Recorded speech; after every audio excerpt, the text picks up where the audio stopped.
Class 12th में आप सभी बच्चों का फिर से एक बार स्वागत है। इसके पहले हम लोग एक पार्ट पढ़ चुके हैं। सॉलिड स्टेट हम लोग बात कर रहे थे। फर्स्ट चैप्टर क्लास 12th का हमने स्टार्ट कर दिया था। ठोस क्या होते हैं और ठोस कितने प्रकार के होते हैं, क्रिस्टलाइन सॉलिड और एमॉर्फस सॉलिड की बात हम लोग कर चुके हैं। ठीक है, मैटर क्या है, मैटर को कितने तरह से क्लासिफाई कर सकते हैं और हर एक को लेकर के हमने डिस्कस किया था। हम लोग इसके बारे में समझ चुके हैं। अब हम क्या करेंगे, एमॉर्फस सॉलिड को हमको नहीं पढ़ना है इस चैप्टर में, तो क्रिस्टली ठोसों का फिर से हम वर्गीकरण इसमें देखेंगे। ठीक है, कैसे हम क्लासिफाई कर सकते हैं क्रिस्टलाइन सॉलिड को। तो अधिकतर जो पदार्थ पाए जाते हैं नेचर में, जो सॉलिड सब्सटेंस पाए जाते हैं, वह क्रिस्टली रूपों में ही एग्जिस्ट करते हैं। जैसे इसमें से कुछ आपके मेटल हो सकते हैं। मेटल में कौन कौन है, लोहा है, तांबा है, ठीक है, चांदी है और भी बहुत सारे हैं, प्लेटिनम वगैरह। सब ये क्या है, क्रिस्टली रूपों में इस प्रकृति में विद्यमान होते हैं। इस नेचर में सब क्या होते हैं, क्रिस्टलाइन फॉर्म में एग्जिस्ट करते हैं। साथ ही साथ कुछ नॉन मेटल, जैसे मान लीजिए आपका क्या क्या है, सल्फर है, फास्फोरस है, आयोडीन है। ठीक है, मेटल में देखिए यहाँ पे दिया था लोहा है, तांबा है, तो चांदी है, प्लेटिनम है, ये सब क्रिस्टली रूप में पाए जाते हैं। कंपाउंड में अगर हम देखें, कंपाउंड में आपका जैसे NaCl, हम बताए थे कि आयनिक जो कंपाउंड होते हैं, ठीक है, मुख्य रूप से क्या होते हैं, वो क्रिस्टली रूपों में ही एग्जिस्ट करते हैं। और उनको आप तोड़ने का प्रयास करें तो सब परत के रूप में ब्रेक होते हैं, यानी एक लेयर के फॉर्म में वो क्या होते हैं, आपस में जुड़े होते हैं। तो इस तरह से हम मेटल, नॉन मेटल, कंपाउंड सब देख रहे हैं कि ये सब क्या है, क्रिस्टली रूपों में एग्जिस्ट करते हैं। तो अब हम क्या करेंगे, इन क्रिस्टली ठोसों को क्लासिफाई करने का प्रयास करेंगे। तो चलिए आगे बढ़ते हैं। क्रिस्टली ठोसों को उनमें इंटरमॉलिक्यूलर फोर्स ऑफ अट्रैक्शन के आधार पे क्या कर सकते हैं, 4 टाइप से हम क्लासिफाई कर सकते हैं। आप जानते हैं कि अणुओं के बीच में क्या होता है, एक बल लगता है, यानी मॉलिक्यूल्स के बीच में क्या होता है, एक फोर्स काम करता है, वह उनको बांधे रखता है। और यही जो अट्रैक्शन फोर्स है, वो जब स्ट्रांग होता है तो कोई भी सब्सटेंस सॉलिड फॉर्म में एग्जिस्ट करता है।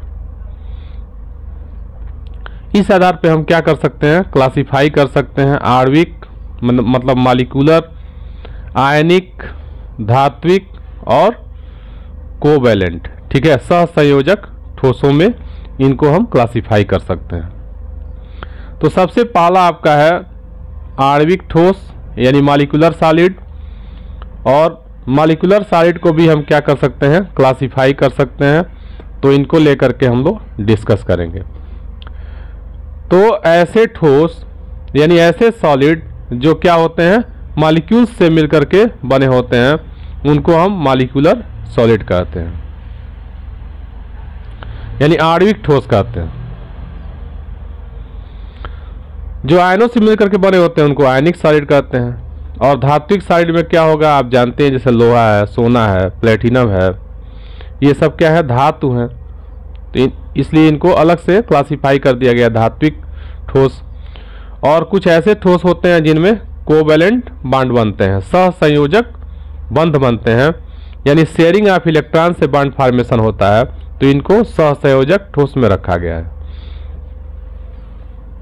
चलिए अब आगे बढ़ते हैं। तो मॉलिक्यूलर सॉलिड का जो पहला आपका टॉपिक है, अध्रुवीय आणविक ठोस, यानी नॉन पोलर मॉलिक्यूलर सॉलिड। एक होता है पोलर और एक होता है नॉन पोलर। नॉन पोलर जिसमें क्या होगा, पोल जनरेट नहीं होगा, यानी प्लस माइनस कहीं क्रिएट नहीं होता है। जबकि ध्रुवीय आणविक ठोस में क्या होता है, उसमें पोल जनरेट हो जाते हैं।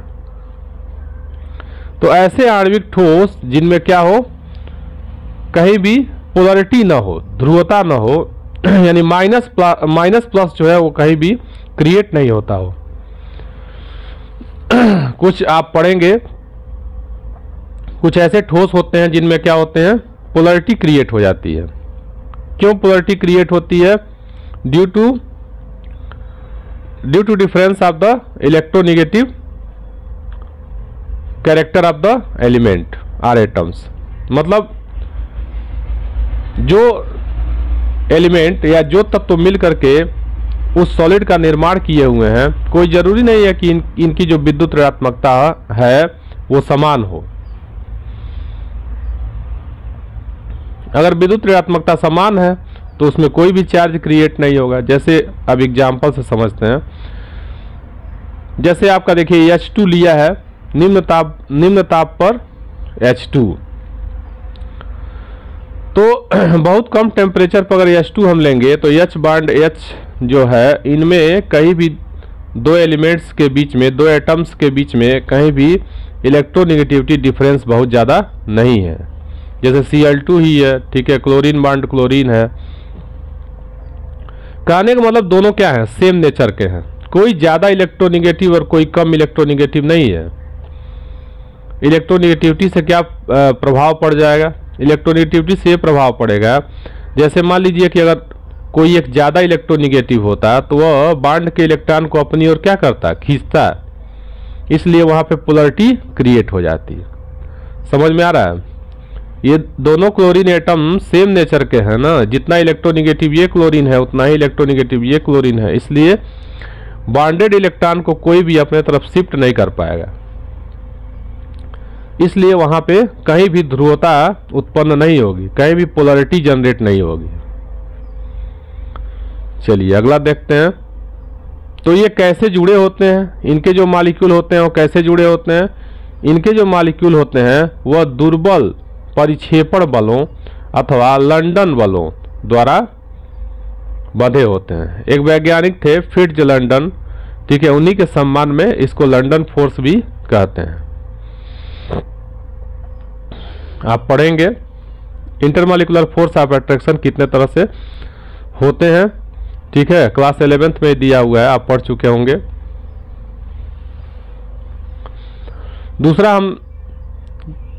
दूसरा जो तरीका है कैसे क्लासिफाई कर सकते हैं मॉलिक्यूलर सॉलिड को, वो है आपका ध्रुवीय आणविक ठोस, यानी पोलर मॉलिक्यूलर सॉलिड। तो पोलर मॉलिक्यूलर सॉलिड क्या होता है अभी बताए हैं। जैसे मान लीजिए कि HCl हो, तो इसमें क्या है, दो एटम्स के बीच में इलेक्ट्रोनेगेटिविटी का जो डिफरेंस है वो ज़्यादा है, इलेक्ट्रोनेगेटिविटी डिफरेंस ज़्यादा है। इसमें क्लोरीन क्या है, ज़्यादा इलेक्ट्रोनेगेटिव एलिमेंट है, इसलिए वो क्या करेगा, बॉन्डेड इलेक्ट्रॉन को अपने तरफ खींचे रहेगा, ठीक है, शिफ्ट किए रहेगा। तो जब शिफ्ट किए रहेगा तो यहाँ पे जाहिर सी बात है पोलरिटी क्रिएट हो जाएगी। यहाँ डेल्टा प्लस और यहाँ डेल्टा माइनस से इसको हम इंडिकेट करते हैं। क्रोनेकर डेल्टा है ये, ठीक है, डेल्टा प्लस और डेल्टा माइनस से इसको इंडिकेट करते हैं। ये क्या बता रहा है, partial positive on hydrogen atom and partial negative on chlorine atom, ठीक है। क्लोराइड तब बोलेंगे जब वो क्या होगा, चार्ज सहित अलग होगा, ठीक है। जैसे यहाँ पे अगर रहता है ऐसे तो क्लोराइड हम बोल देते, ठीक है, लेकिन यहाँ पे पार्शियल निगेटिव बनाया हुआ है और पूरा पूरा अलग नहीं हुआ है। वो HCl जो है पूरा पूरा उससे क्लोराइड आयन बन करके बाहर नहीं है, वो क्या है, बॉन्ड बनाया हुआ है। तो इस तरह से जो सॉलिड होते हैं वो ध्रुवीय आणविक ठोस कहलाते हैं। और भी हो सकते हैं, जैसे सल्फर डाइऑक्साइड है, उसमें भी क्या होगा, पोलरिटी होगी। सल्फर और ऑक्सीजन में जब हम देखेंगे तो ऑक्सीजन की विद्युत ऋणात्मकता जो होगी वो ज़्यादा होती है, ठीक है, इलेक्ट्रोनेगेटिविटी अधिक होती है। अमोनिया में भी होता है। नाइट्रोजन जो होता है वो ज़्यादा इलेक्ट्रोनेगेटिव एलिमेंट है, ठीक है, नाइट्रोजन जो है वो ज़्यादा इलेक्ट्रोनेगेटिव है। नाइट्रोजन के पास लोन पे इलेक्ट्रॉन भी होता है, इसलिए ये इलेक्ट्रॉन को क्या करता है, अपनी ओर शिफ्ट किए रहता है। तो यहाँ भी क्या होता है, पोलैरिटी जनरेट हो जाती है। चलिए आगे बढ़ते हैं। थर्ड जो टाइप है, हाइड्रोजन आबंधित आणविक ठोस। हाइड्रोजन आबंधित आणविक ठोस, कुछ ऐसे भी सॉलिड पाए जाते हैं, कुछ ऐसे भी क्रिस्टल होते हैं जिनमें हाइड्रोजन बॉन्ड बना होता है या हाइड्रोजन बॉन्ड बनने की संभावना होती है। तो ऐसे सॉलिड्स को हम लोग क्या कहते हैं, हाइड्रोजन आबंधित आणविक ठोस कहते हैं। एग्जाम्पल क्या हो जाएगा, एग्जाम्पल आपका H2O हो जाएगा। ठीक है, सबसे बेस्ट एग्जाम्पल है। आप जानते हैं कि वाटर क्या होता है, तीनों रूपों में इस प्रकृति में विद्यमान है। तो बर्फ में हाइड्रोजन बॉन्ड पाया जाता है। हाइड्रोजन बॉन्ड कैसे पाया जाता है, आप जानते हैं कि जल जो होता है, वाटर के जो मॉलिक्यूल हैं वो इस प्रकार से V शेप्ड होते हैं। ठीक है, क्यों V शेप्ड होते हैं, क्योंकि ऑक्सीजन के पास दो दो लोन पे इलेक्ट्रॉन होते हैं। ठीक है, और बैलेंस सेल इलेक्ट्रॉन पे रिपल्सन थ्योरी के आधार पे, यानी इसको कहते हैं VSEPR थ्योरी।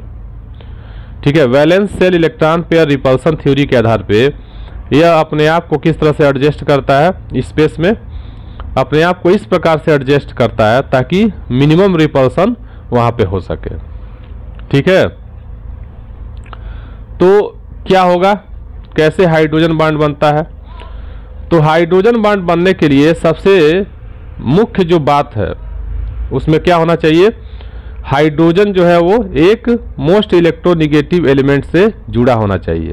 ठीक है, सबसे पहली बात। और जब एक इलेक्ट्रोनिगेटिव एलिमेंट ज़्यादा इलेक्ट्रोनिगेटिव एलिमेंट से जुड़ा होगा तो फिर इसके पास जब दूसरा कोई मॉलिक्यूल आएगा, जैसे मान लीजिए यहाँ पे ऑक्सीजन और फिर ये हाइड्रोजन, ठीक है, फिर हाइड्रोजन, यानी H2O का दूसरा जो मॉलिक्यूल है उसके करीब जब आएगा तो यहाँ पे क्या होगा, एक दूर से ही इलेक्ट्रोस्टैटिक अट्रैक्शन फोर्स वर्क करने लगेगा। इलेक्ट्रोस्टैटिक अट्रैक्शन फोर्स क्यों वर्क करता है, क्योंकि इस यहाँ भी पोलैरिटी जनरेट हो जाती है। ठीक है, ये क्या करता है, अपने इलेक्ट्रोनिगेटिविटी का फायदा उठा करके यहाँ पे माइनस चार्ज क्रिएट करता है। यहाँ पार्शियल पॉजिटिव क्रिएट होता है, ऐसे यहाँ भी पार्शियल निगेटिव क्रिएट होगा। इस प्रकार से हाइड्रोजन के ऊपर पार्शियल पॉजिटिव चार्ज और ऑक्सीजन के ऊपर पार्शियल निगेटिव चार्ज क्रिएट हो जाता है। ठीक है, इसीलिए ऑक्सीजन और हाइड्रोजन के बीच में एक दूर से ही इलेक्ट्रोस्टैटिक अट्रैक्शन फोर्स वर्क करने लगता है। ठीक है, इसलिए क्या होती है, एक्स्ट्रा स्टेबिलिटी क्रिएट हो जाती है। इसको हम लोग नो बॉन्ड इलेक्ट्रॉन भी कहते हैं। ठीक है, क्योंकि वहां पे इलेक्ट्रॉन बॉन्ड फॉर्मेशन में इन्वॉल्व नहीं हुआ है। क्या हो रहा है, वहां पे केवल अट्रैक्शन फोर्स काम कर रहा है। इस तरह से पहला आपका कंप्लीट हो गया, मॉलिक्यूलर सॉलिड्स। ठीक है, कैसे उसको हम क्लासिफाई कर सकते हैं, तो उसको हम तीन रूपों में क्लासिफाई कर सकते हैं। ठीक है, तीनों को हमने अच्छे तरीके से समझा दिया है। इसके बाद हम लोग स्टार्ट करेंगे दूसरा जो है आयनिक ठोस। ठीक है, आयनिक ठोस क्या है और ये कैसे बनते हैं, इसके बारे में हम लोग डिटेल स्टडी करेंगे।